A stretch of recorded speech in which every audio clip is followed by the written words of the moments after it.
Through the archer slot in the wall, Karaq the guardsman trains his crossbow upon Greyspike. This is your post, and now you would betray it. You would betray your lord.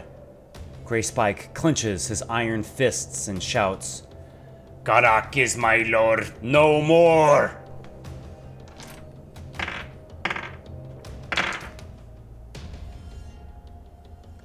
As Greyspike goes to leap forward, Karaq pulls the trigger on his heavy crossbow. The bolt clips Greyspike, and already the guardsman is reloading his weapon. Kayamon hustles into the room, heading toward the wall. There are 3 doors, a blue, a green, and a red. Greyspike calls to him. Sodren, 2 of the doors will be warded. Which 2? I know not. Karaq would have set the wards. Kayamon raises a hand and shouts. The blue door flings open. The moment it does, a series of spears thrust up from the floor in front of the door. The door then slams shut on its own. Eumelia enters the room and goes flush against the wall next to Kayamon. 2 doors remain, one being trapped and the other safe. Basic survival would dictate that the guardsman would have set the farthest door as the safe one. Yes, but perhaps Karaq would have known this to be the obvious choice, and set the green door as the safe entry. Eumelia is altogether unsure. She contemplates while on her guard. Greyspike darts over, closer to the entrances. I go through the green door. Wait! Shouts Eumelia. Kayamon, open it with your command! The 2 human prisoners hold back as the encounter ensues. Karaq remains silent and does not reappear at the archer slot. Kayamon again raises a hand, this time towards the green door. It flings wide open, and a puff of acidic mist shoots up from the floor, filling the entryway. The door slams shut. The dark scholar grins. The red door is the way. Eumelia commands, Go ahead, Greyspike! Greyspike throws open the red door, without a single trap springing. Within, he sees Karaq standing by the blue door on the far side, with another crossbow bolt at the ready. The transmuted warrior evades the missile and rushes the guardsman.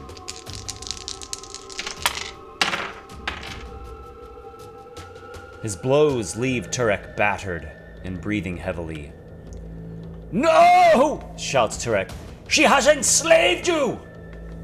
The Silver Lady gives me back my life. You came with a slave's branding, a mark on your right hand in the shape of a circle. Eumelia takes a flask of acid from her apron and flings it at Karaq.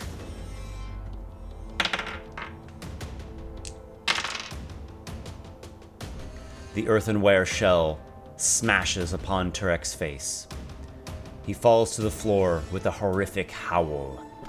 An instant later, his head is little more than a steaming skull. Eumelia frowns. The last thing we need is lies sowing doubt amongst us. We must remain together if we are to see our way free from this hell.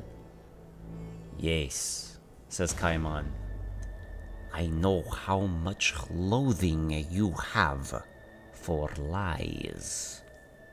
Inside the guard chamber, the party adjusts the control lever such that both the red doors are safe from wards.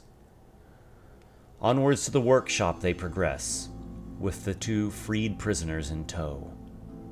Upon entering the workshop, the party comes across a man whom Eumelia knows.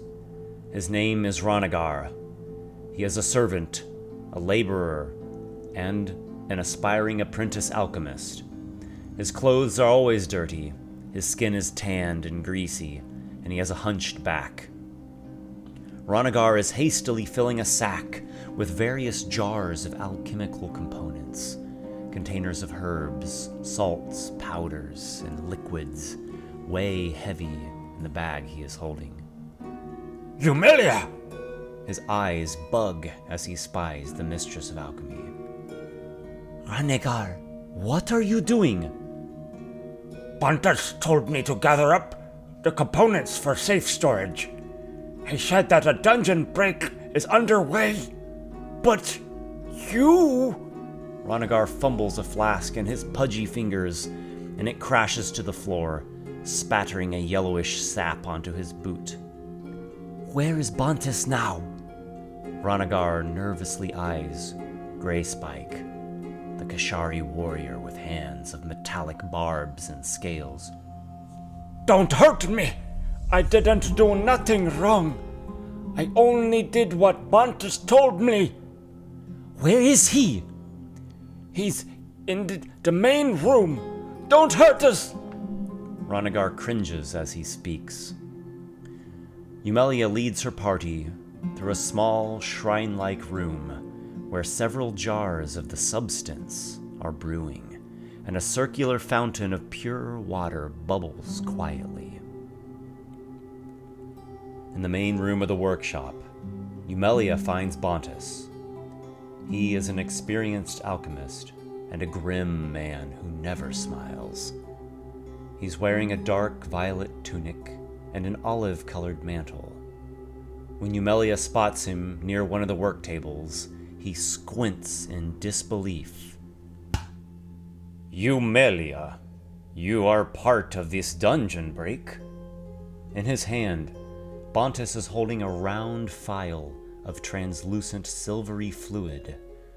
Judging by the traces of the liquid on his lips, he has been drinking from the potion.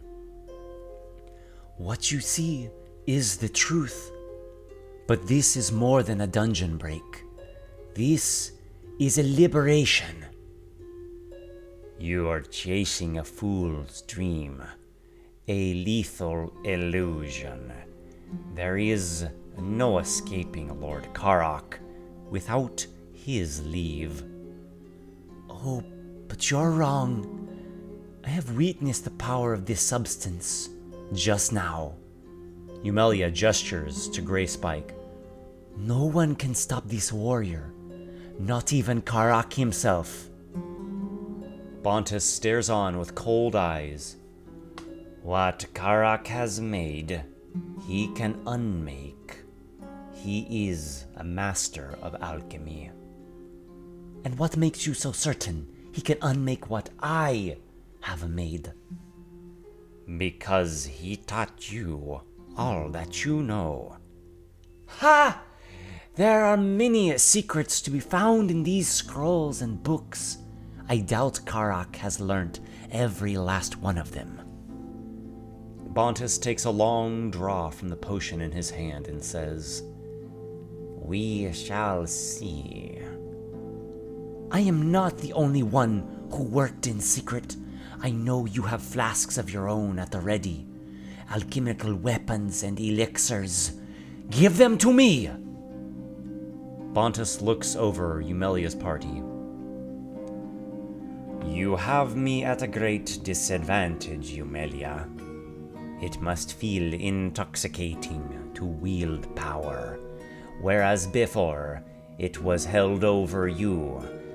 But you will find out soon how feelings are the betrayers of higher thought and rational judgment. The Elder God gave mortals feelings and intuition for a reason. I am trusting in this now, instead of Karaq's rule. Bontis loosens the tie on a pouch at his belt. Very well, so be it. He places 3 containers onto the table. Take these. These are the fruits of my labor. One is a vial of dark green glass. Another is an earthenware flask with 2 scratch marks on its surface. And the third is a tiny bronze jar. Eumelia glances over the containers, then back to Bontus. What are these? You are so wise in the higher arts. You can discern them for your own. Bontus begins to walk away.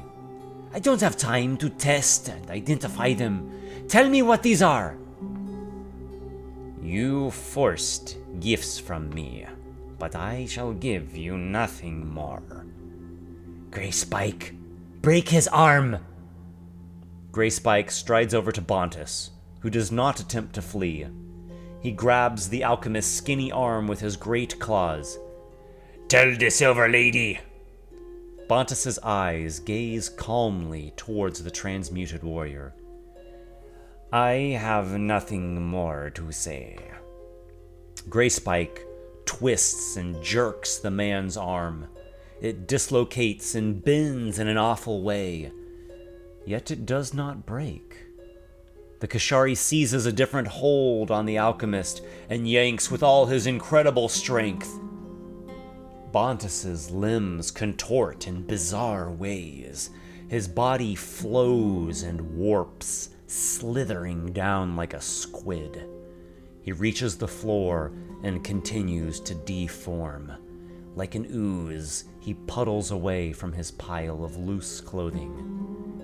This will be a most peculiar night, he comments, and then his face melts away. Bontus slips down a drain in the floor and is gone. The party stands in stun and disgust for a moment. Eumelia then exclaims, Hurry! Help me search for anything more here!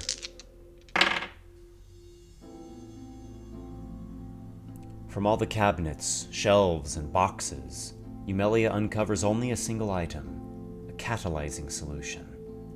If she mixes it with a different substance, it will create a newer, more potent variant.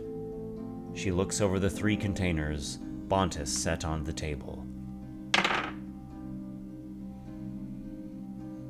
Using her masterful knowledge of alchemy and the arcane, she is able to identify each one, and she understands what the catalyzing solution would do to each.